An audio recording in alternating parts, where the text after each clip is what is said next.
Again, welcome everybody to our future series featuring Gibran McDonald. We're so fortunate to have him here today. My name is Nicole and I'm Prison Yoga Project's Assistant Director. As you can see, I am not Blair, who normally runs our webinars, and she's so amazing. So I'll do my best to fill her shoes today in having this awesome conversation between James and Gibran. I'd also love to introduce the two of them who we're featuring today. And so let me get situated. Sorry, y'all. Gibran is a native of Oakland, California. While living in Maryland in 2005, he began studying yoga with James Sam-Kubam, a yogi from Cameroon who helped Gibran develop a personal practice. In 2014, he was certified as a yoga instructor and taught youth in schools, juvenile halls, homeless shelters, and community-based programs. He has also taught adults at yoga studios and San Quentin prison. His teaching style incorporates storytelling and emphasizes the benefits of yoga in stress management. Gibran completed his yoga teacher training at the Niroga Institute in Berkeley, California. He studied yoga at San Quentin prison under the guidance of Prison Yoga Project founder James Fox. In 2016, he developed a successful PYP pilot program that brought yoga to the California Youth Authority. He also became a co-facilitator for Niroga's Teaching Yoga to Youth training program. Thank you so much for being here, Gibran. I'm so excited to learn from you. It's a pleasure. And we also have James Fox here. James Fox is the founder of Prison Yoga Project. He began his mission of sharing the benefits of yoga with incarcerated people at San Quentin, where he has taught classes since 2002. Based on his experience, he began offering special teacher trainings in 2011. And as a result, he has been instrumental in establishing yoga programs throughout the US, Mexico, Europe, and Australia. He is the former program director for a leading restorative justice organization and has experience facilitating victim offender education, emotional literacy, and violence prevention courses with prisoners. He is the author of Yoga, A Path for Healing and Recovery, and co-author of Freedom from the Inside, a woman's yoga practice guide. Thanks so much, James, for being here. Thanks, Nicole, and welcome everybody. So before we dive in, I'd love to take a moment for Gibran to lead us in a centering practice, and then we'll move forward from there. Okay, so good morning, everyone. I was thinking about meditation and what it can do for people. And, I thought about a Zen koan. And Zen koans are stories that are meant to be contemplated. And this one, basically, is very simple. There were two Zen masters whose paths crossed one day. And one of them was used to carrying a bag around. And you know how sometimes people have the bags that they put on sticks and they walk around with them. He would carry one of those. So their paths crossed, and the first Zen master asked the second, the one with the bag, he says, "What's the practice of Zen?" And so he promptly took his bag and put it down on the ground. First one was pleased. Then he asked, "What's the application of Zen?" And then the man took his bag, picked it up, and kept walking. And at a certain level, that's what meditation is. It's a practice of laying down burdens for a time and then picking them back up and moving through life. Mm-hmm. And so in that spirit, I just invite everyone to take a moment to lay down your burdens. You can get comfortable in your seat, lining up knees and ankles, lining up shoulders and hips, lining up ears and shoulders, letting the shoulders relax just slightly. You can let the eyes close if you feel comfortable doing so. And I'd invite you to take your index fingers and your thumbs and let those connect. On the in-breath, letting the body swell up like a balloon. And on the exhale, allowing the weight of your body to just sink into your chair or into the floor.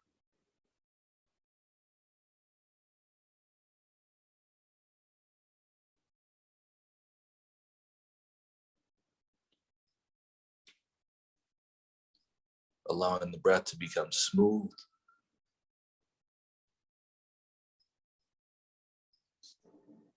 And allowing the breath to become deep.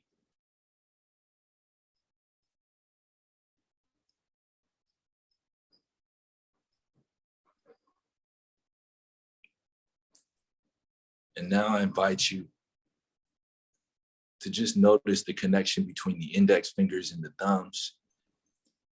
And we're going to do a meditation that's called fingers meditation. So what we do is on one breath, we notice the connection between index finger and thumb. On the next breath, you can connect the middle fingers and thumbs. On the next breath, connecting ring fingers and thumbs.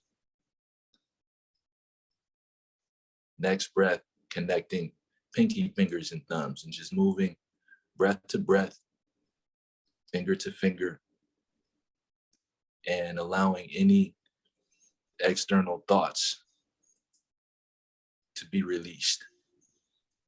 Anytime you get distracted, gently bringing your focus back to what you're doing.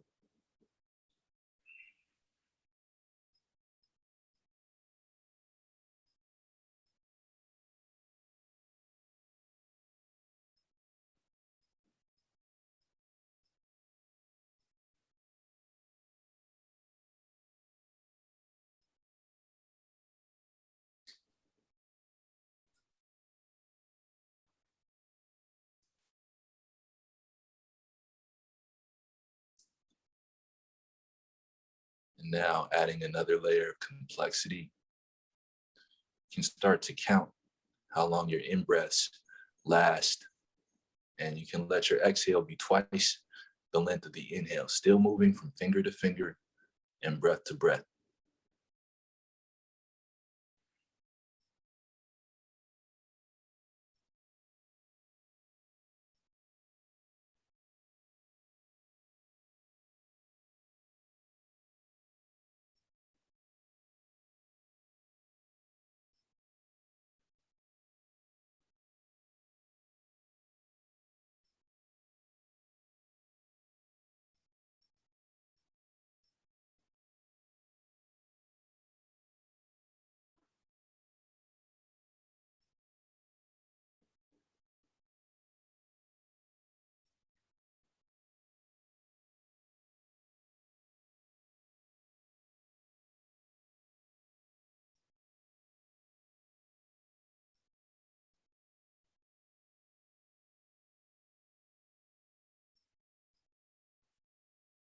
And the next time that you come to your index fingers, you can just let the connection remain between the index finger and thumb. Taking a moment to just be, to just breathe.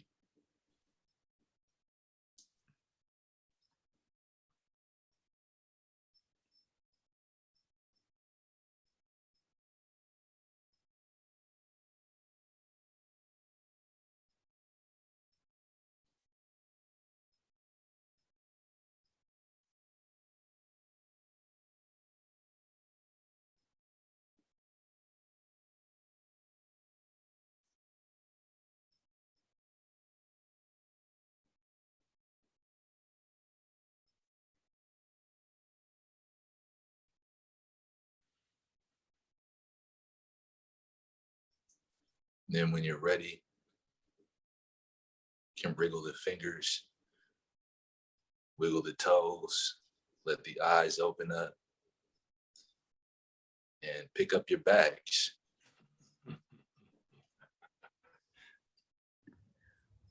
My mind feels a little lighter now. This is a gift. Yeah. Thanks for that gift, Gibran. I've never done that practice before. I really appreciated that. Very welcome. Yeah. Yeah, it's a lot of times when you work with youth, it's kind of difficult to get someone to just sit. And it's easier to give them something that's really tangible, really easy to focus on. And I've seen some people really zone in when they do that practice. So I figured it might be useful today.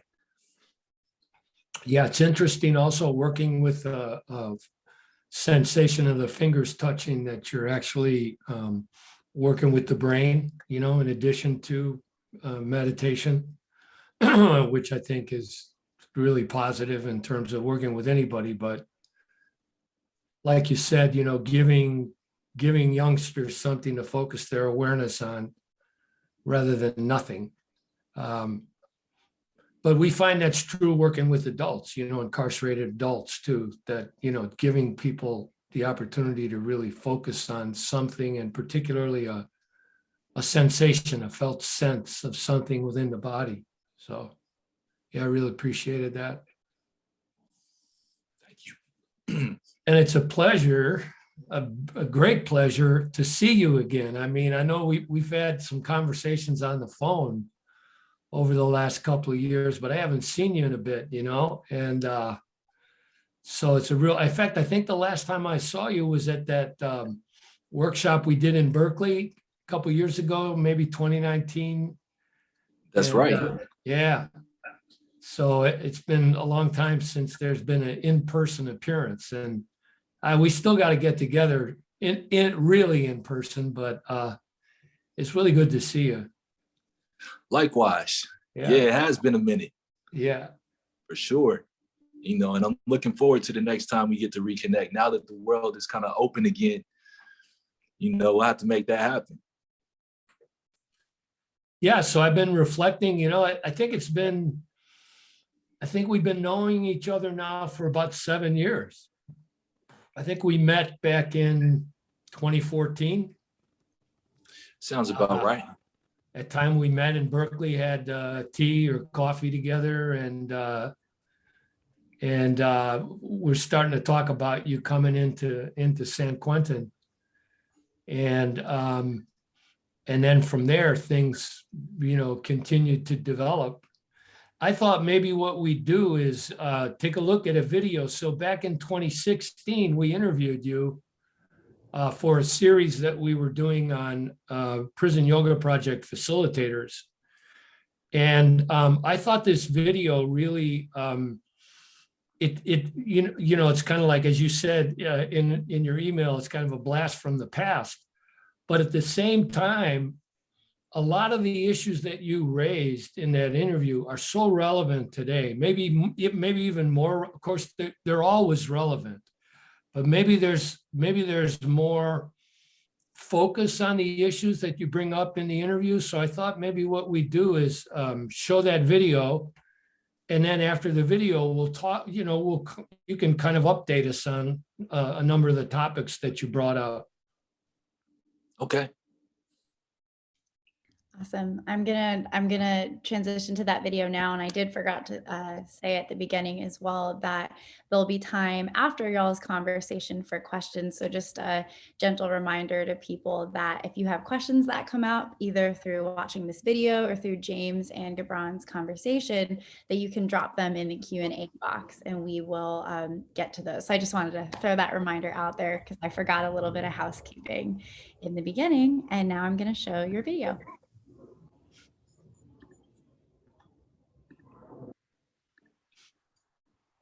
Can you see it okay? Yep. Awesome. Yep.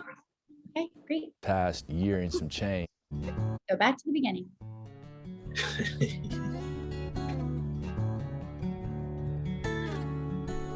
My main focus as a yoga teacher is working with people who wouldn't ordinarily have the chance to go to a yoga class. And I've been teaching at San Quentin for the past year and some change with James Fox. If you've never been to prison, chances are you have some misconceptions about what it's like. You have some misconceptions about the people in there. The training really just brought home what it takes in terms of sensitivity to be able to work in a prison environment, in terms of being sensitive to prison politics, in terms of being able to see the layers of trauma that express themselves through people, and being able to see how yoga can address that, and specifically how to teach calming classes, because my background as a yoga teacher and as a yogi really was more focused on power yoga. And so, you know, the therapeutic aspects of it were not covered as in depth when I was training. And so I feel like this training really helped to sensitize me to what it is going on there, and yoga techniques that'll help people to calm down. And I've gotten a lot out of it. And, you know, just seeing the way that people carry themselves and hold everything that they have to hold with grace, based on the yoga, is something that's been very powerful. And also just seeing the humanity is really just humbled me to see the way that they can hold what it is that they hold, and the way that they're able to just bring integrity to the practice. Not just the yoga, not just the physical asanas, but also, you know, the practice of moving beyond persona, being able to practice a generous spirit and things like that. And I see that in them, and that inspires me as a person and as a teacher to really bring something that they can use. One of my goals as a yoga teacher is to reach out to my own community. And one thing I've noticed in yoga studios is that that's not where my community is. And unfortunately, prison is where a lot of my community is. And so it's actually something that gives me a good feeling to be able to go in and teach my brothers, and also teach other people, you know, the Latin brothers, the API brothers, and the white brothers, you know, seeing all of that.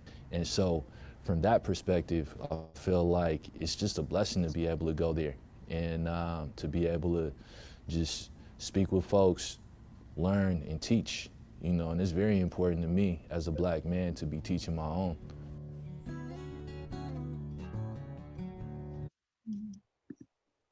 So eloquently stated. Yeah, really.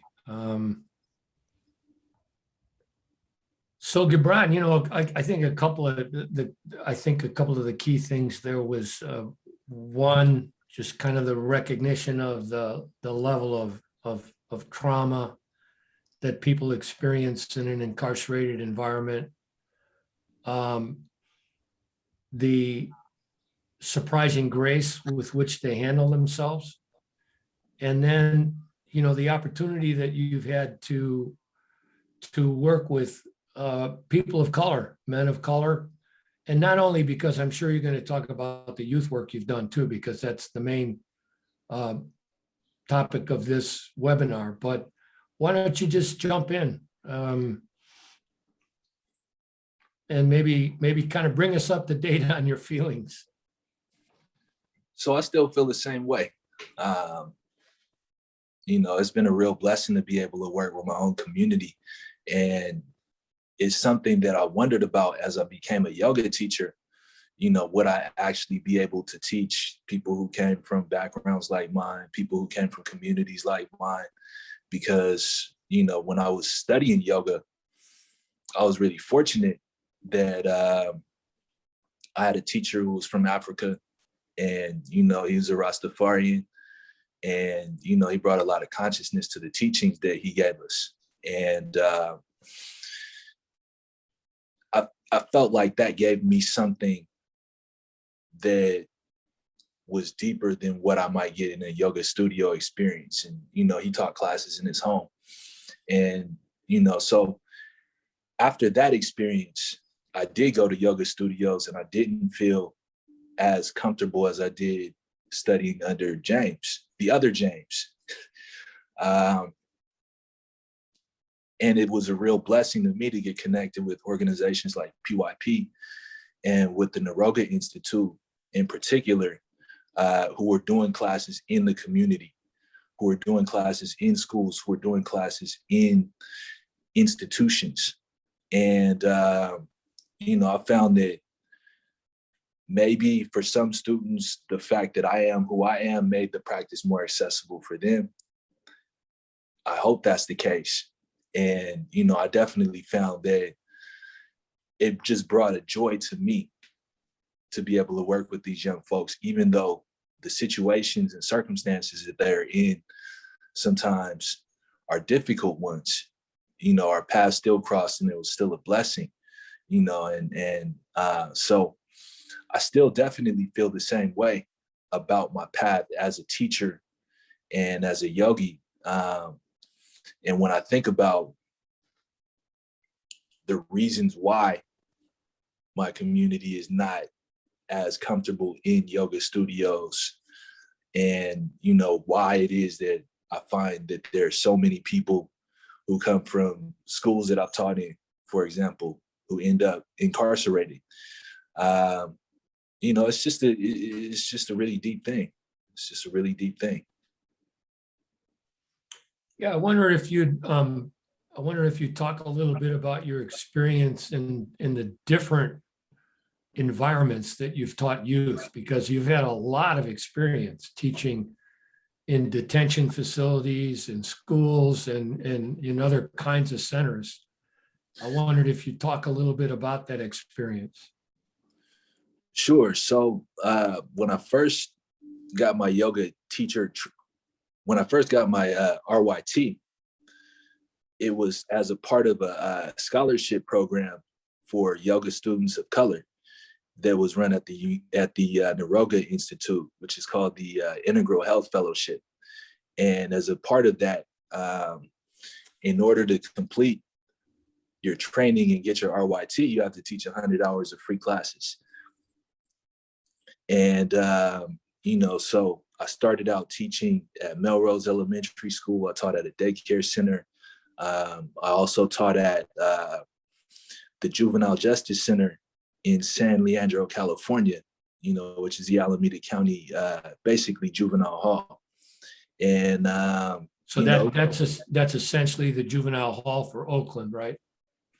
For Oakland, Hayward, Alameda, Berkeley, all of Alameda County, yeah.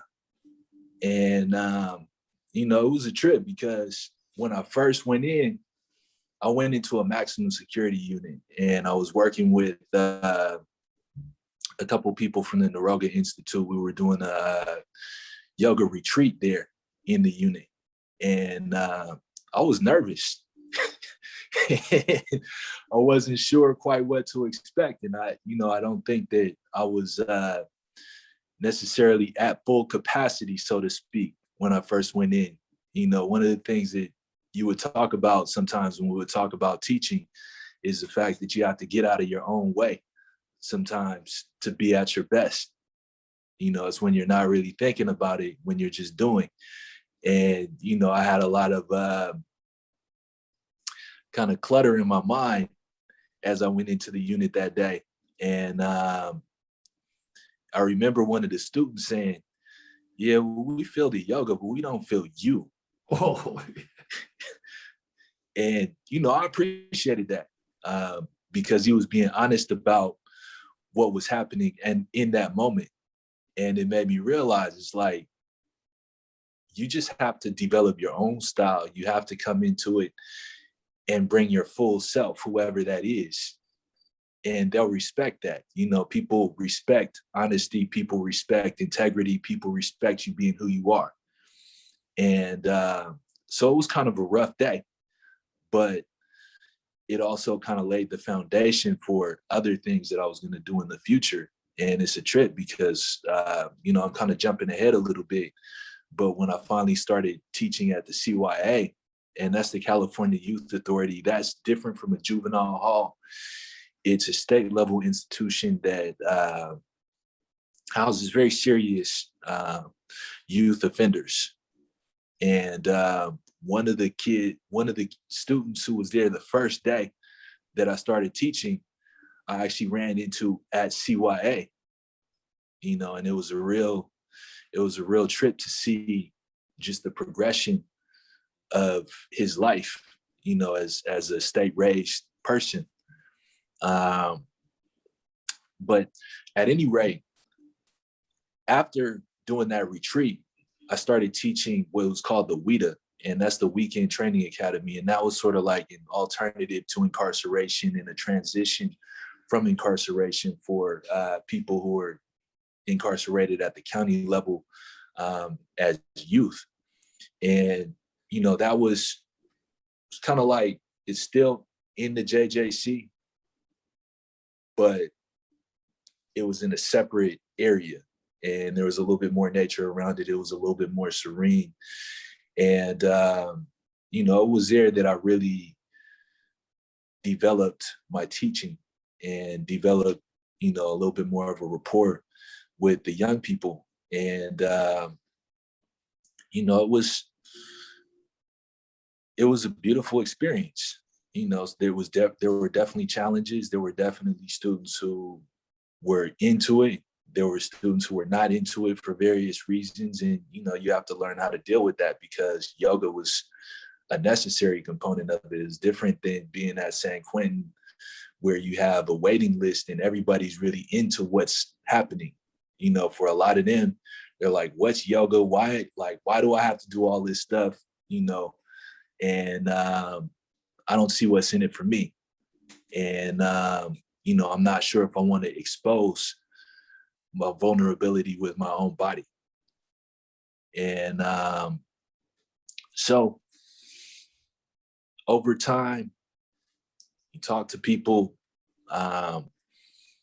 you share your own story, you share other people's stories. People come to have an appreciation of the practice. Some don't, and you have to be okay with that. And that led to me kind of mentoring other teachers as well, because I would have sometimes people who were trying to complete their 100 hours come and work with me in that setting. So that was a really beautiful experience. And, you know, from there, I started going into the main lockup and mostly teaching classes in the intake unit in juvenile hall.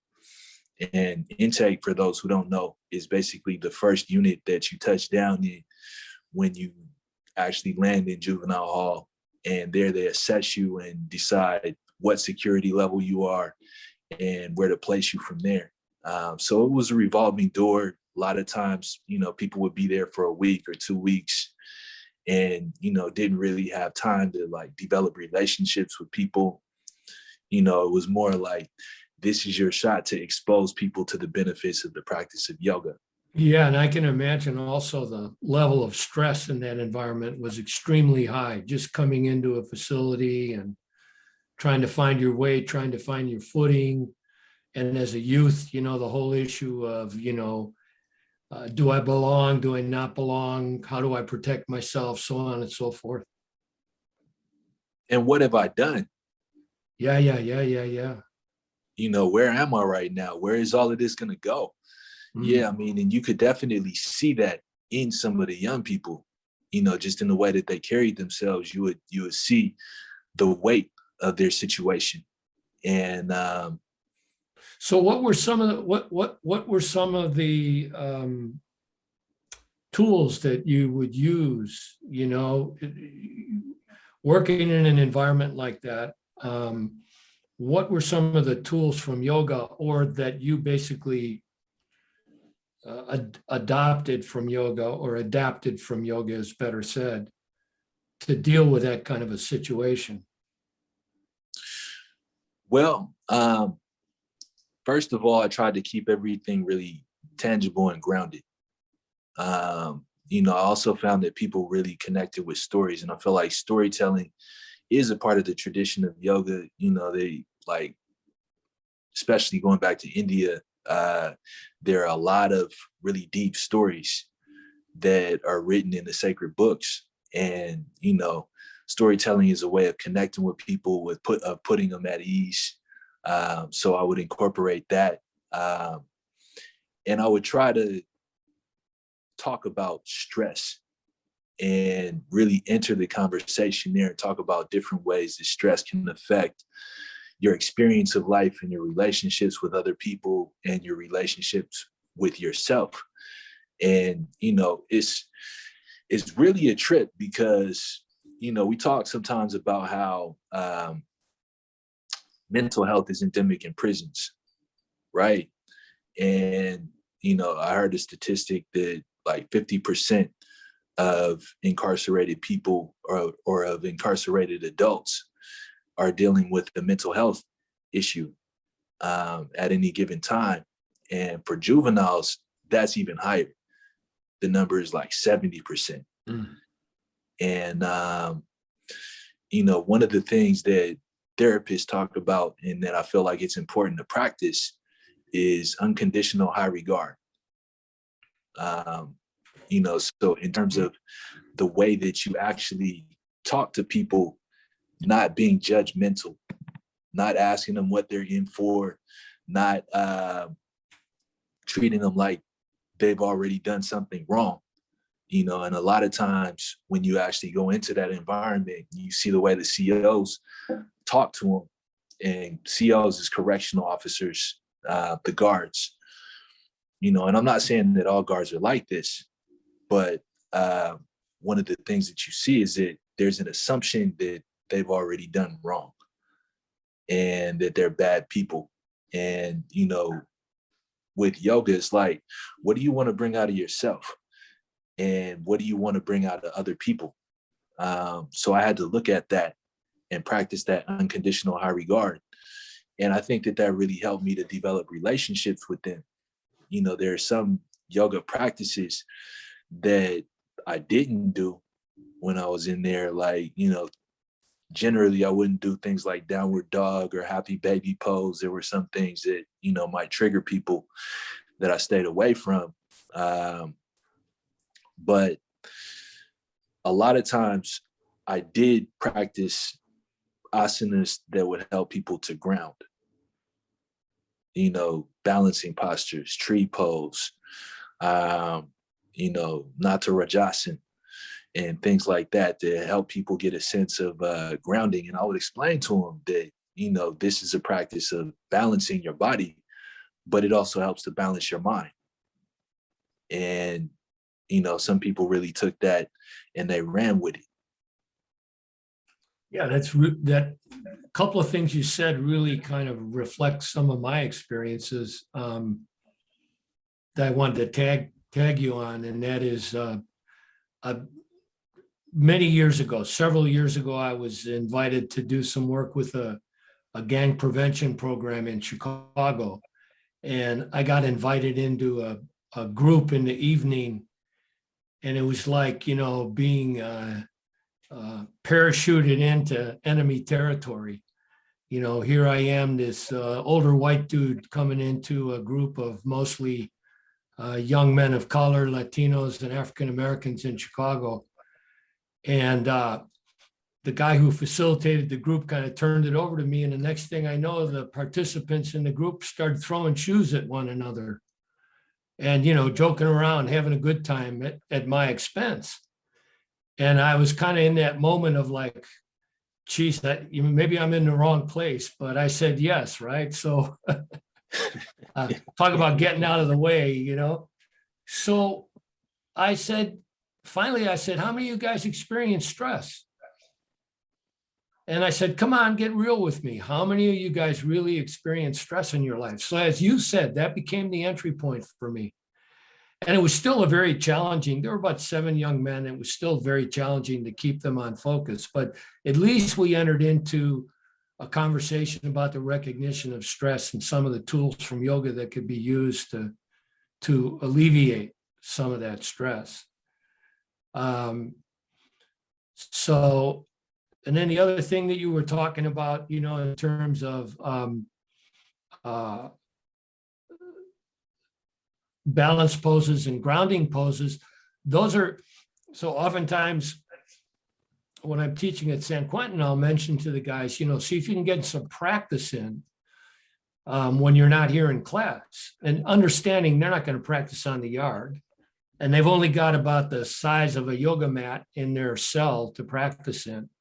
And I said, well, you still can do breathing practices and some meditation practices, and you can do balance poses in your cell, even if you use the wall in the cell to give yourself some support, to provide you with some kind of foundational grounding. So it's interesting that, not having talked about this, that, once again, there's that connection from being a youngster to becoming an adult and still dealing with the same issues. So these are adult men, but it's arrested development, right? They're still dealing with the issues that they were dealing with as youth. So I'm wondering if you might talk about your experience of this, school to prison pipeline. I know you touched on it a little bit, but you've had a lot of recognition around that. Absolutely. Well, I've been fortunate enough and unfortunate enough to see the school to prison pipeline. Like, I worked in schools before I was a yoga teacher also. And so I've seen students who I taught in elementary school wind up in juvenile hall years later. I've seen the revolving door between like continuation school and juvenile hall. So I've seen students go from a high school where I was teaching a yoga class to going to juvenile hall like the next weekend. And, still being non-judgmental about everything, just like, man, it's bad to see you here, but it's good to see you. And being able to be kind of a consistent presence for people. Yeah. And I've also seen people go from juvenile hall to high school, and taught in both of those environments, taught yoga in both of those environments. And so, I've definitely seen I've seen how the state can take ownership of a person's life. And, from your perspective, I mean, this might be obvious, but I'd really like to hear it from you too, is what's the cause of this? What's the fundamental cause of this school to prison pipeline?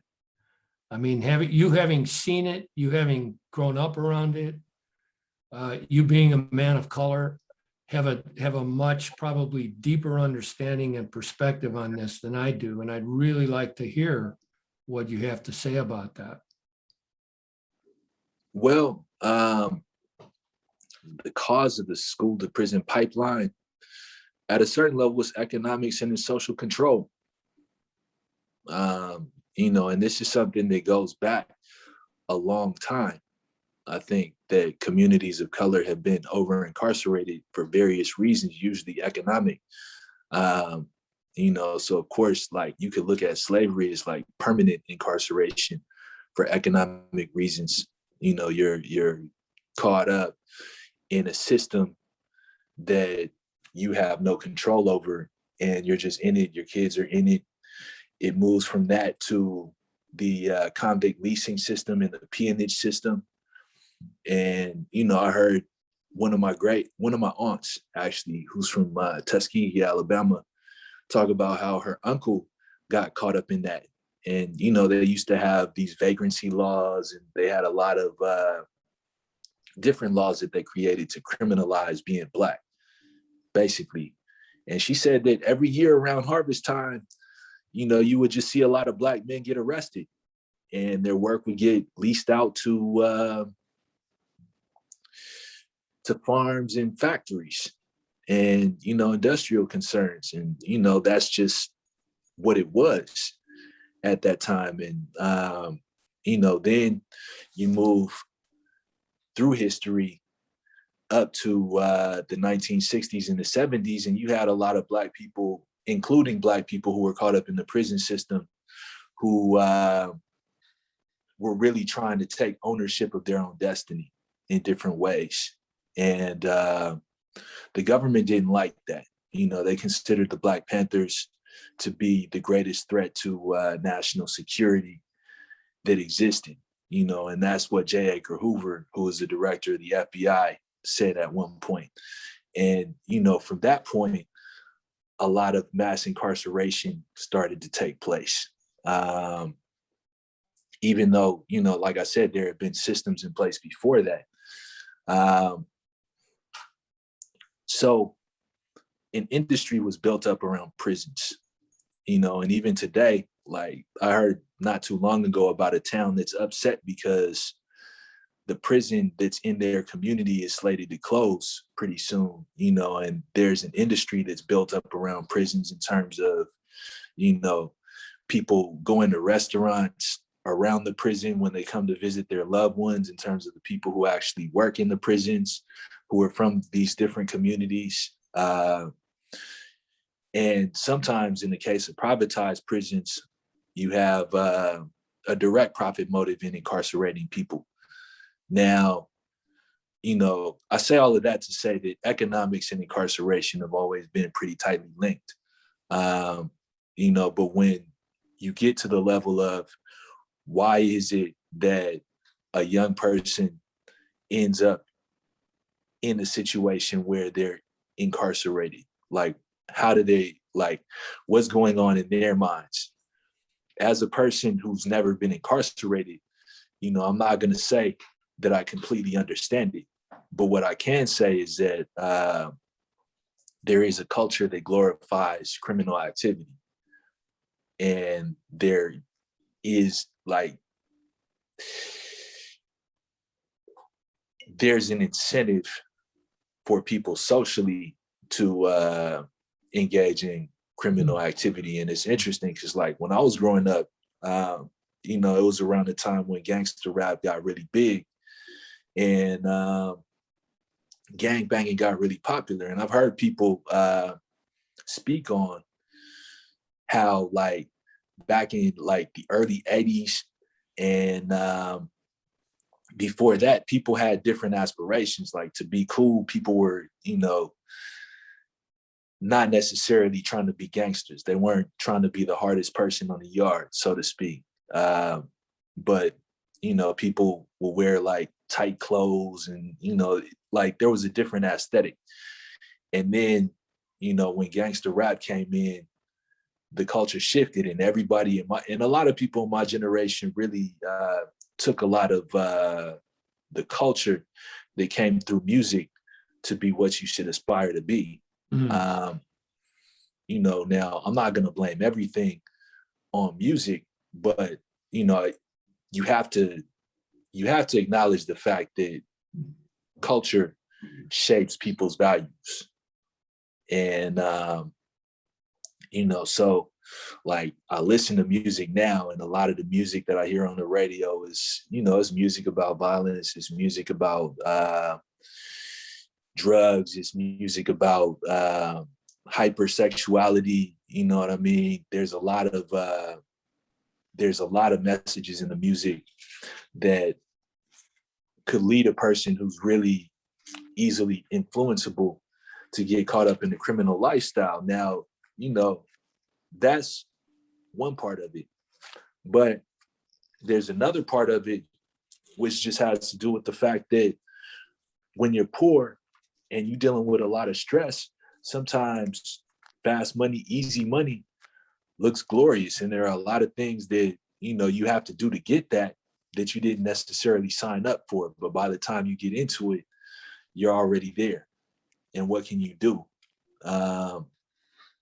So I would say that it's complex, but it's also pretty simple. On the one hand, you have people who have a financial interest in having people locked up. And on another hand, you have a culture that has, to a certain level, it's reflected the reality of the streets, and that's what's mainstream nowadays. So, that's my perspective on it. And I've heard rumors about, about connections between the recording industry and, like, the people who control popular culture and the privatized prison system, because, at a certain level, the same people own everything in this world. Yeah, that's right. That's right. Yeah, man, that's some real talk, Gibran. I really appreciate that. Yeah. And, to your last comment, I went to a talk that was given by Peter Coyote a couple of years ago, and he said, "Hey, people, wake up. We don't live in a democracy. We live in a corporatocracy." And, yeah. The culture, social society, and things of that nature in the U.S., politics as well, is controlled by corporations, by capitalism. So, not going too far off here, but, just calling it like it is, it heavily influences. I mean, that's why a guy like Bernie would never be elected, because, he was, although as a populist, he was extremely popular. There's no way he's going to get elected because of the corporatocracy, the influence of the corporatocracy in this country. So maybe people listening to this may disagree with me, but as it relates to some of the things that you said, I think it's right on. There was something I wanted to go back to, and so we were working together on getting into the CYA, the state youth prisons, which are in Stockton, California. And so for a couple of years, you taught there, and we were in touch weekly as a result of that. And you had a lot of challenges going in there.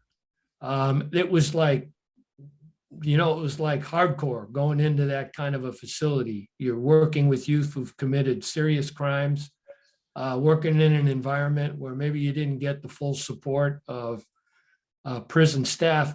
I wondered if you talk a little bit about some of those challenges and how you dealt with them.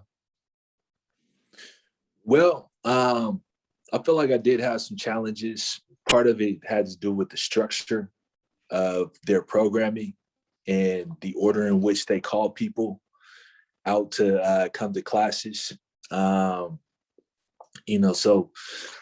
like there's actually a school that's at that prison, and there are other programs that come through, and a lot of the programming that they do is at the same time. So, if you want to do Alcoholics Anonymous and you want to do yoga, you have to make a choice. So like that's one of the structural things. And there was also the issue of when they would call people out for these different programs, because some of the other programs would get precedence, and I would end up having shortened class time because it took so long to actually get all of the students into the space. And one of the things that would happen, is I would tell stories about a lot of different things while I was there. And, the students would come up to me and say they appreciated it, but the guards, and I think part of it just comes from my own perspective on stuff, would be like, you should, can you talk less? Can we focus on the yoga?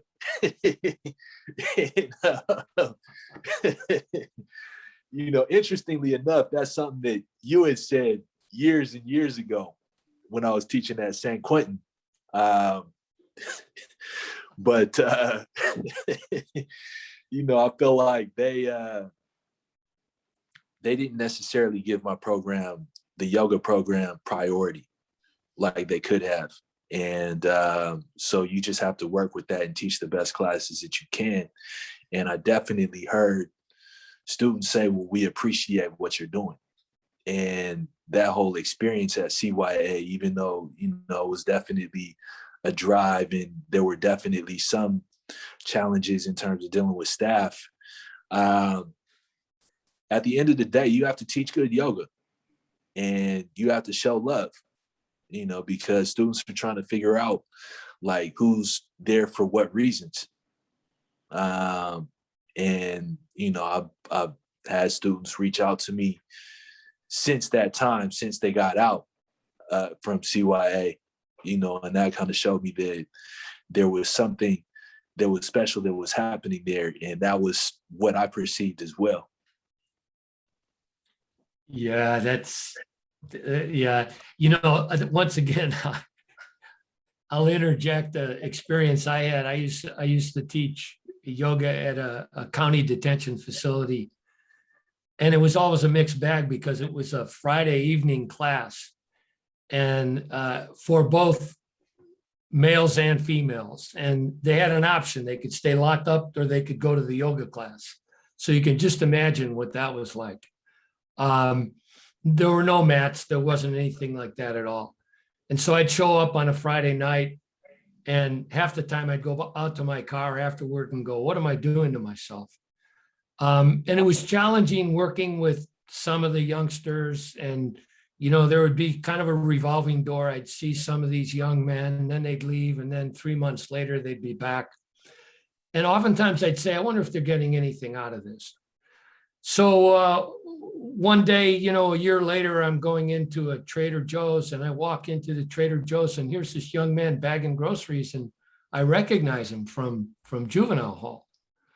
I walk up to him and I said, "Hey, how's it going?" He goes, "Hey, yoga man," he goes, "You know what?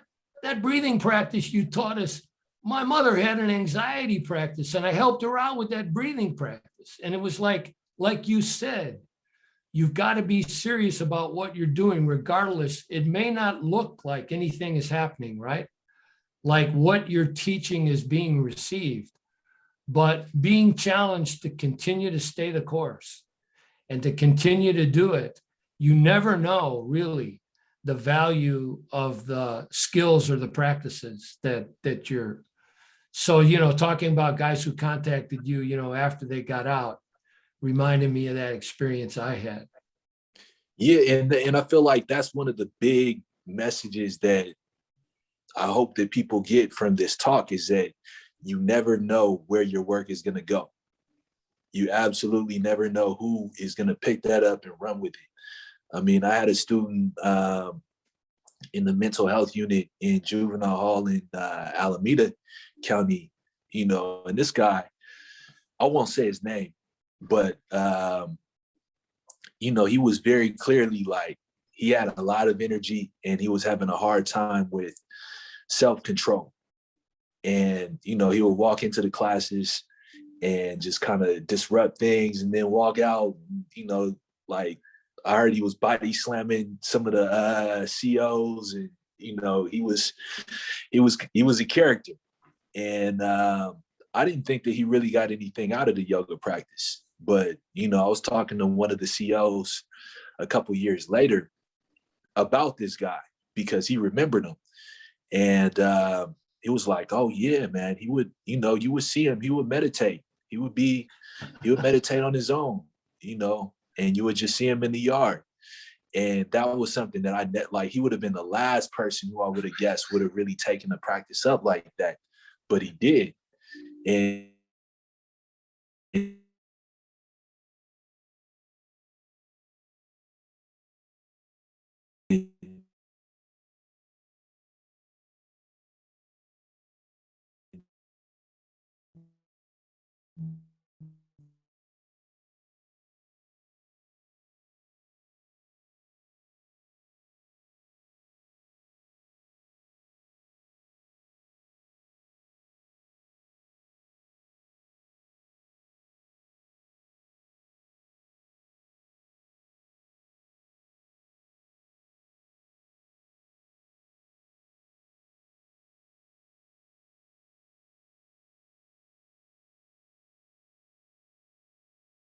failure teaching these seventh graders, and I actually stopped teaching junior high kids after that. Like it was like that. And years later, I was teaching at a high school, and one of my students that I taught in seventh grade was at this high school, and she was like, it was like 180-degree turn from where she had been in seventh grade. Like she really took to the yoga. She was really like respectful. She was really grateful to be doing it. And, you know, I could see that the practice had really done something for her and her family. And that was something that I really didn't expect to see happen. But you never know. It's that karma yoga. You can't be too attached to the results of your works. You just have to try your best. Yeah, that very, very well said. Yeah, I don't know. Maybe we can open it up if folks have questions, or what do you think, Nicole? Yeah, I will definitely open it up. I see a hand raised, I see a question, but I just want to also thank y'all as a former educator and a current facilitator of yoga for youth for just acknowledging that, like, you really don't always see the rewards. It's not instant gratification. It requires so much faith in what you're doing and in the practice. And it's often the kids I find that are the most challenging, that test you the most, that tend to feel it the most as well, like feel the positive impact. It's always the kids that will like say something to me at first and be difficult, right? That end up feeling that way. So I feel that you're speaking to a lot of people and a very universal experience of working with youth when you share that. So thank you. I see that Tina has had her hand raised for a bit, so I'm gonna allow you to talk, Tina, and share what you'd like to share.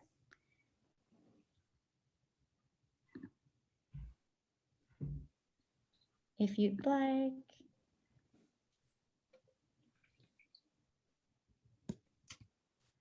We'll give her a little time, and then if not, I'll jump to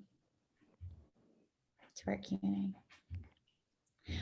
No worries. So I see she's having audio trouble. So Tina, if you just want to drop in the chat, you're more than welcome to. And I'll give you some time to do that, and I'll take the next Q&A and we'll jump back to Tina. So Amy Gibran says, thank you so much for your words. And she teaches yoga in schools, and she would like to hear what you think about the pros and cons of making yoga required for youth rather than something they opt into. So again, pros and cons of requiring yoga versus making it optional. And I'm sure, James, you'd also have something to add there as well. Well, thank you for the question. And the biggest pro is that everybody gets exposed to yoga. You know, and you never know where that's going to take someone in the future, having that exposure to the yoga. So that's the big pro of it.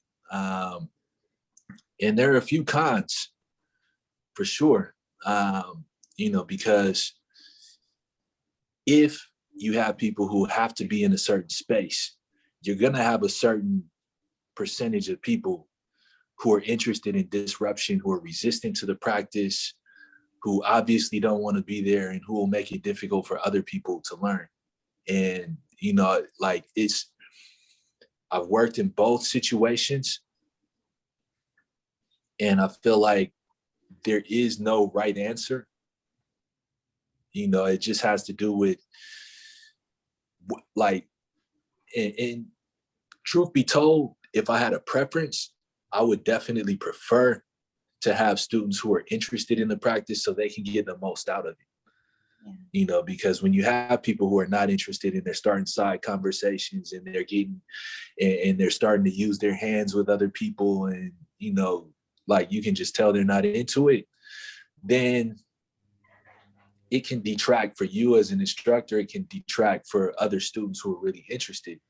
And so there are definitely times where I've had students in a class where everybody had to be there, and things have gotten to a point where I had to ask them to leave. Yeah. And, you know, always when you do that kind of thing, it's important to check in with students after the class and explain to them why it is that you asked them to leave, and explain to them also that you would like to have them back in the class, and, you know, that's a real situation. And I've seen people turn around after getting kicked out and come back and have a really positive experience. But I would say that the reason why they sometimes force people into it is just because they don't have anything else for those kids to do at that point in time. But, you know, at the end of the day, it's just a situation that you have to deal with either way. Yeah. I know that, like, at my jail where I work with youth, it's not optional for them. It's sort of that situation of like, you either stay in the cell or you go and you do something. And so they come to yoga. And so I know that, like, in certain situations, not as much probably as school, but in working with the system, we don't get a lot of choice or control over whether our classes are mandatory or not, right? Like, we show up and are given the class that they allow us to have.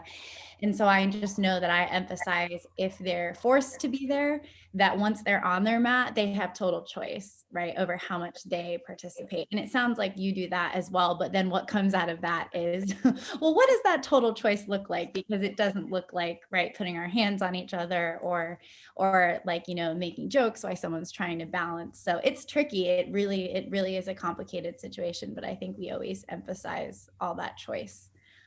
once they're on the mat, for sure. Yeah. I mean, and sometimes, especially in an incarcerated situation, you'll have the guards telling the young people that you absolutely have to participate. Yeah. And, sometimes I push back against that because, people can have reasons for not wanting to participate. You never know what people's triggers are. And you never know like what the political environment is between the students.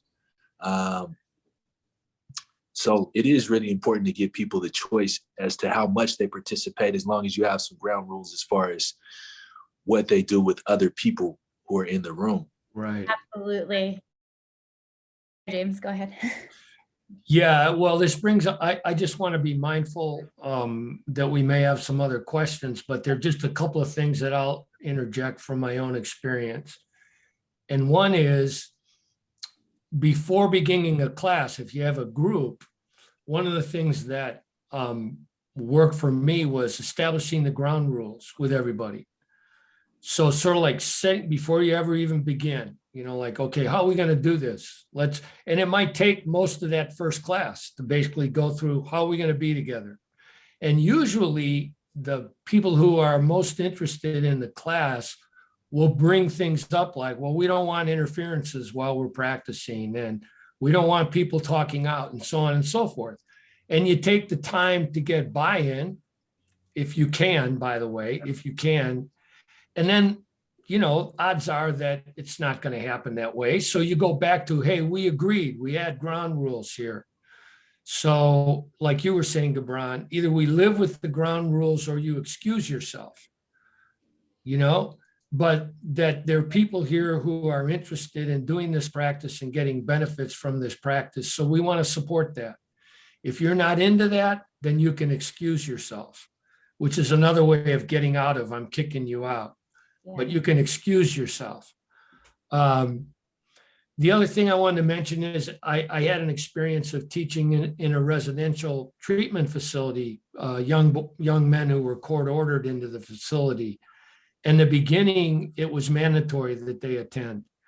And finally, after a month or so, I went to the counselors and I said, hey, can we change this just to those who really want to be here? And so I lost about half the group. But then the program took off because I had 12 young men who were totally committed to practicing on a week-to-week basis. We even got a different space to practice in. So that was my experience of that. There was more flexibility there because it was a residential facility. It wasn't a county facility. It wasn't a state facility. So I know there were a couple of questions that I saw and I wondered, and one of them I'm quite interested in, but maybe we can take a look at some of the other questions. Yeah, I thought we'd go to Tina. Sorry, I combined Tina's first name and last name. I think we'll go to Tina next because since she's been there for a while and I can jump back and forth. So Tina asked, do you have advice for the process of approaching a juvenile center and what to be prepared for when trying to open a program with them? Great question. So go ahead, Gibran. I was actually going to punt that question to you because when it came to one thing I would say is that you don't necessarily have to reinvent the wheel. There may be organizations that are already there that are doing that work that you can plug into. But when it came to the CYA, that was something where they approached James Fox about that, as I recall. Yeah, I think some of the fundamental things, and is number one, that you have training in trauma-informed yoga. And if it's youth-oriented, even better. But that you have training in trauma-informed yoga, that you're a certified yoga teacher, so you present your credentials. Whenever you're dealing with institutions and institutional mindsets, the first thing you want to do is present your credentials. I'm a pro. I know how to do this. Even though you may not be completely sure of that, but at least you've got the credentials, right? You've taken the trainings and you have some understanding. And I think what Gibran had said previously, and I'll put it into my own language, a lot of the next stuff is intuitive. Okay, now here I am, what's going to work? And how do I create rapport with the participants who are going to be in the program? Whether it's storytelling, is what Gibran had talked about, and choosing things that you will find, oh, this works. Doing warrior, for instance, one of the things that I realized, particularly in working with young men, warrior poses worked. Doing a series of warrior poses and talking about warrior poses and maybe mixing in a little soft martial arts in terms of a comparison, and then doing balance poses really worked. But in terms of dealing with institutions, the other thing you want to do is you want to come with the evidence. Why does this work?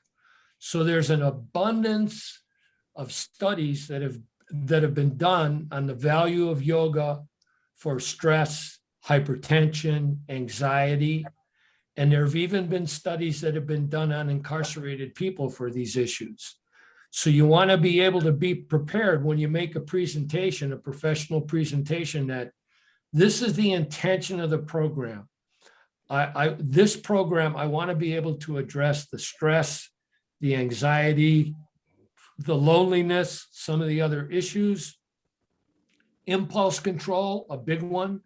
I want to be able to address impulse control with this program. Here's the evidence for those things. I'm a trained, certified yoga teacher. And the other thing is to ask for a pilot program, not like, oh, let me come in and start a program. No, let me come in and do an 8-week program or a 12-week program. And if I could I do some evaluation of the program, a pre and a post questionnaire to basically demonstrate how valuable it is. So you got your whole presentation together before you even contact the facility and find out who the decision maker is at the facility, or to find out, as Gibran said, who else is going into the facility? Are there other people that are going in? Is there a writing class that's going in? Is there an art class that's going in? Is there a theater group that's going in? And so you can talk to those people and say, okay, who are the key people that I need to talk to? Could I tag onto your program? Would you be interested if you're doing a writing class or you're doing an art class, that we could tag onto that, an embodiment component to it, a yoga program. So, yeah. If I could add, James, too, this is a lot of what we cover with Prison Yoga Project. So I just wanted to add in what we provide to piggyback off of what you're sharing. And so we discuss the system in our foundational training. We will have a youth training coming up, which I'll talk more about at the end of this session, but that was so key in me being able to advocate to my facility about what objectives we can accomplish. And what's so cool about Yoga Ed is they pull like their educational objectives, their gym class objectives, everything you could possibly imagine a kid needing to do to be able to emphasize that. So through those trainings is how I was able to do it. But then also, if you're interested in starting a Prison Yoga Project program, we have a facilitator application and we can work alongside you to develop these programs, because we've had so much experience, James, 2 decades, right? Experience of developing these programs. So that's why we exist. That's why we're here, to bring in communities of teachers that do this work. And we have the tools to help you in doing this. And a list of the studies already put together, as well as the pre and post questionnaires. I saw that pop up. So these already exist, and we're happy to work with you on it. Yeah. So I want to just quickly jump to something that Melanie shared. It's not a question, but a comment that I think is really important. So I'm going to share that and then we'll continue on. She said, I just want to say how awesome it is to see someone of color like myself out there working with youth. I think it's, and no offense to Nicole or Bill or James or anyone, incredibly important for our community to see someone that looks like them in these facilities. It is so important. And I just want to say, Melanie, no offense taken whatsoever. Right on. So I don't know, Gibran, if there's anything you want to say in response to that, or if we just celebrate that as it is. We can just celebrate that one as it is. Yeah, yeah. And Yeah, can't thank say you. that, yeah, go ahead. Sorry. No, I was just saying thank you. I'll definitely celebrate that as it is. And that's something that I was conscious of as I got into teaching and as I got into teaching yoga specifically, because it reflected what my experience had been as I tried to learn these arts. So thank you. Yeah. And something that we want so much all the time, right, Yeah. is to increase the diversity of the people in front of our kids who look like them. Yeah, and no offense taken, you know, I bow to that wisdom, and I definitely recognize the need for that, and not only the need, but just recognizing how much deeper the connection goes as a result of that. So totally in agreement, Melanie. Yeah, thanks, Melanie. We'll piggyback off and go into Sheila's question. When incarcerated youth seem disengaged or uninterested in the yoga class, have you had conversations about what do you want, crafting the class around their interests, and how to get COs on board with this model? So when people are disengaged, usually they're still paying attention, they just don't act like it. Or at least it's not something that you would, that's like some of the stories that I've shared a little bit earlier had to do with people who seemed disengaged or people who were disruptive, who really got a lot out of the classes. And, you know, that kind of reflects what Nicole was saying earlier about, you know, the people who you think are least likely to get something out of it are actually sometimes the people who are most likely to get something out of it. So, you know, at a certain level, it's staying the course with what it is that you're doing. When it comes to having to shift course, sometimes you do have to just say, okay, well, we're going to shift from doing what I thought was going to be the plan to doing something different. You have to be able to call an audible, so to speak, and switch up the play. But when it comes to all of that, I think that keeping in mind the karma yoga piece is really the important thing. You know, it's easy to get flustered when you feel like nobody's paying attention and you feel like nobody's getting anything from what it is that you have to say. But a lot of times they actually do, and it may be that they don't want to look like they're paying attention because they don't feel like that would be the cool thing to do in that moment. So being really patient with yourself and being really patient with your students is important. And, you know, it's also, you're not going to win all of them, you know, but that's not a reflection necessarily on you as a teacher. You know, it's just that every day can be spectacular. And you might not that day, right? Just because they're not, like, it might take a month before they're willing to participate. Like, so not giving up on them, right? And just being, like you said, not every day is spectacular. So. Yeah, exactly. But, you know, sometimes students, and I've heard students say, like, I needed this, but I didn't know that I needed it. Yep. And so, like, dealing with them actually vocalizing what it is that they need sometimes is difficult. But a lot of times before classes, I'll ask people, like, what is it that you like? Is there anything in particular that you want to strengthen? Is there anything in particular that's hurting you that you feel like yoga might help address?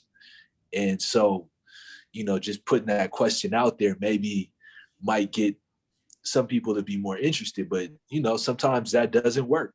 Sometimes, you know, you'll have a person say, oh, my lower back has been hurting. And, you know, when you get to the poses for the lower back, they're over there trying to talk to the next person. and, you know, so you feel like it's all kind of gone to naught, but there will be somebody who's benefiting from what it is that you're doing as long as you stay steady with it. Yeah. What I hear you saying too is just like, take your ego out of it, right? Especially working with teams, is you just have to take any sort of like hurt or feeling that you would feel from the way that they're acting and just understand it's not personal. And you're not going in there to like be a savior or to be liked, right? And it takes time, and just, yeah, take your ego out of it. I want to add too, because I saw Dana asked after that question about my experience as a woman, but I think I can add in here just in general, piggyback off of what you're saying right now, just in terms of behavior and things like that, that I model the way I'd want them to model it, or to act in a situation, right? And so I don't know about you, Gibran, but like, maybe it's because I'm a woman, maybe not, but there was only one comment ever that was made that was like sexual and addressed at me. And I paused and I just said, hey, when you say that, that makes me feel really uncomfortable. And I didn't appreciate it. But I'd really, and then he apologized like right then. And I said, I appreciate your apology, and I'd really like you to stay in this class. And so, yeah. And then we talked about it at the end of class, and we moved on. And so I just think whether it's you're a woman or whatever part of your identity might trigger some sort of reaction in folks, just answering it and responding to it the same way you'd want them to, I think is really appropriate, because we're modeling, right, how we want them to act and behave. And so if we react in a way that's super negative, it's kind of giving them permission to do the same thing. So I'm always so careful about the way I speak to them, because I know they're listening. And if I'm respectful to the kids, they're often more times more respectful to each other. So I just wanted to make sure I answered Dana's question. Yeah, that actually, I just want to riff off that, and that is that the issue of respect, which of course is, really a big topic among young men, and I recall actually even at San Quentin a couple of times where I've just basically said, I come in here with the wish of respect for everybody here, and I want to conduct myself in a respectful manner, respecting you. And if I'm disrespectful to you, I certainly would like to know about it. If I've disrespected anybody, I really would like to know that, and even if it was unintentional. So I'd like the same thing from you. I'd like to establish this agreement. So once again, setting the ground rules. And of course, it may not happen, but at least setting the ground rules. Let's have respect for one another as human beings and as people who care about each other. And then establishing that, and whether you end up staying with it, that's where, letting go of the outcome, right, Gibran, of karma yoga. But at least you've established that as kind of a ground rule, or at least as something that everybody acknowledges. And then, you continue forward. Yeah, absolutely. Something I say, just to throw in super quick, and then we'll get to the next question, is I don't do a lot of rules. I actually call them guidelines, because rules can be broken, guidelines can be practiced, right? And so I just often say, like, it's okay if you participate however you want to, but you can't interfere with somebody else's experience. And so that's what I'm going to ask most of you, is that you make this a place that everybody can do yoga how they want. And that normally works, because when they don't, it's like, that wasn't safe for everybody, right? So it becomes a community experience. So Carol asks, what do you expect will be some of the challenges as we re-enter facilities that have been quarantined? Yeah.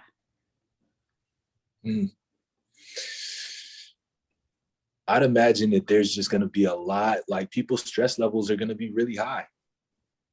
People have been cooped up, people have been isolated, and they haven't had access to programming. And a lot of times programming is one of the things that makes people's experience in these facilities somewhat tolerable. Like when you come in as a yoga teacher, you might be the best, what you're doing might be the best thing for them that they're experiencing at that institution as a whole. I've heard people say that. And so you can just expect people's nerves to be frazzled.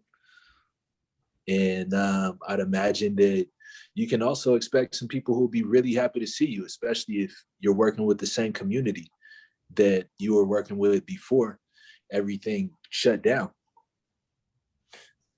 Yeah, well, I actually have been going back into San Quentin now for the last 4 weeks. So, this is an adult community, but I think some of the same issues would hold true. and that is there's definitely a lot of residual stress that's multi-layered. One is that long period of lockdown where they were confined even more than they're normally confined to a cell, and no freedom of movement, no visits from families, no religious services, and no programming. So we're in the mix, programming is part of the mix in terms of social contact. The religious services, of course, family visits supersede everything. And so people have been locked down for a long period of time, and they've experienced that stress. They've experienced the stress and the uncertainty of the virus itself. In the case of San Quentin, there were 2,800 prisoners who were positively impacted by the virus. They got the virus. They dealt with, it was almost like a war zone, the triage and everything that was going on at San Quentin. And then there were the mental health issues there are physical health issues and mental health issues that are related to this. The physical health issues, if you had the virus and you got long haul symptoms, which, by the way, we did a webinar on this, did we not?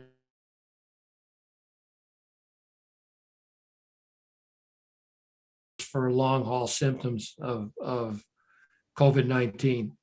Yeah. And my program at San Quentin is more popular than it's ever been.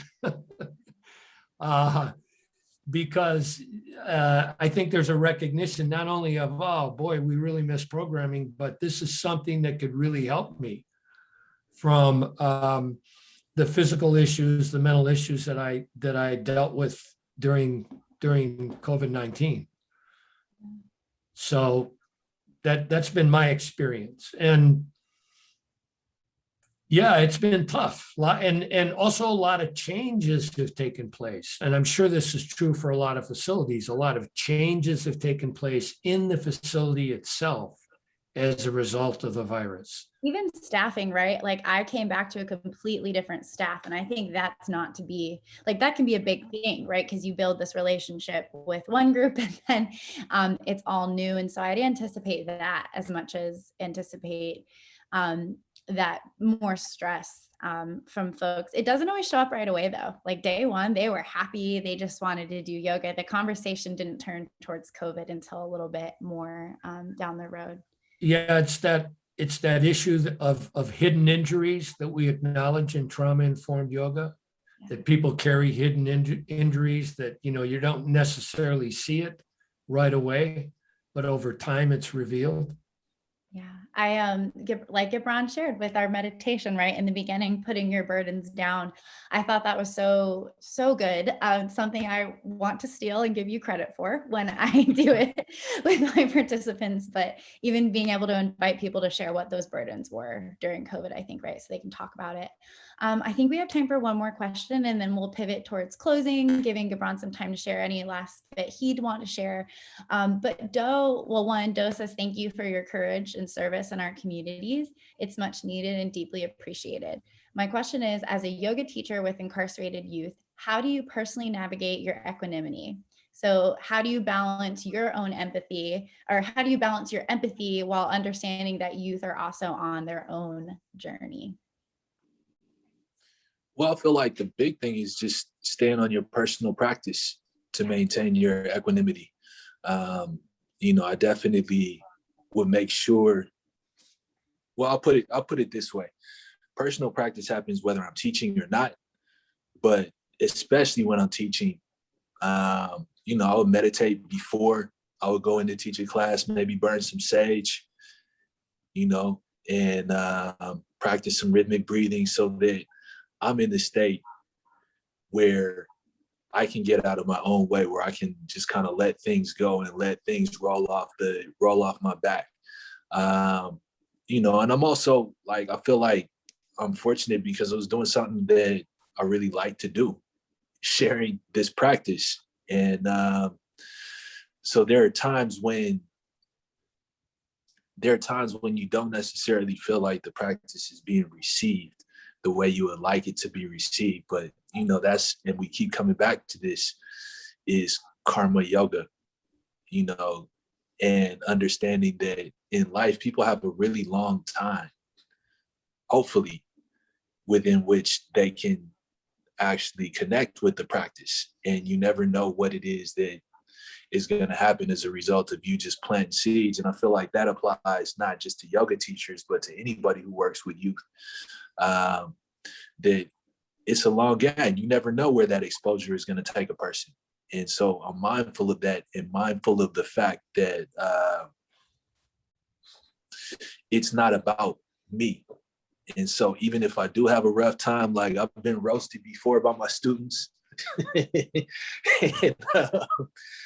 you know, like these things happen, and you just have to stay on your own practice and not be too attached to the results of what it is that you're doing.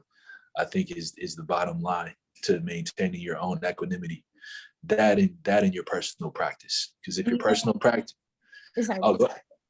if your personal practice is not on point, then what are you really sharing? Yeah. Well, you shared right at the beginning how you were told by a student, like, I feel the yoga, but I don't feel you. And I think that is so profound and so true with youth, right? Like they can smell BS a mile away. Like they know if you're there for them authentically or not. And so I think everything you're speaking to about this personal practice helps you show up as your most authentic self. And that's truly how this work should be done, I think, right? And everything you shared. Before I share about some of our upcoming trainings and offerings, is there anything else you'd like to add? That was also beautifully said. No pressure, but I just want to give you the last word before I share some things. So we're talking about teaching incarcerated youth. And I just feel like the important thing is to figure out how to come with your truest self to what it is that you're doing. And this can be a process of discovering more about who you are as you go into these situations. But it's needed work. It's needed work. I felt like, well, I'll put it this way. One of the reasons why I got into teaching yoga in the first place is because I felt like I had been cheated in my own education. When I first started learning yoga and when I got into it, I was like, why didn't I learn this when I was in school? You know, because I realized how many people and how much stress I carried when I was young.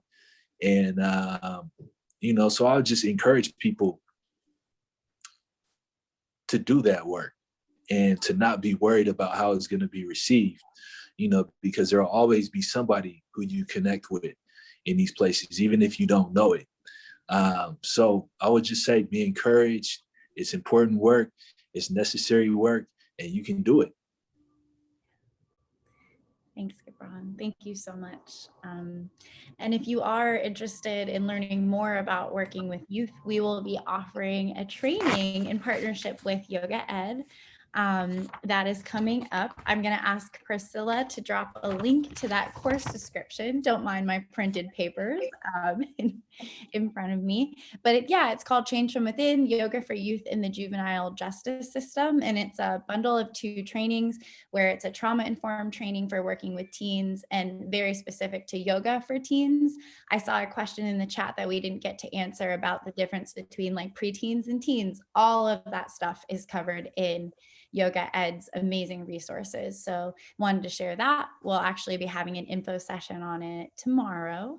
In addition to that, this has been amazing, Gibran, and we have more guests coming up in our future series, as well as a James Prajna series next Friday, and additional events after that. So I don't want to bombard you all with too much at once. So again, Priscilla is going to drop a link to the youth training description in the chat. She's already dropped a link to the foundational training, and keep your eye on our event calendar for more to come. Thank you, Gibran. Thank you. Nice to meet you. Yes, it's so nice to meet you too. Thank you, Gibran. Wow, and we're getting a lot of thanks in the chat, and so we really, really do appreciate you and learning from you. Thank you for having me. Thank you for the opportunity to do this work. Yeah.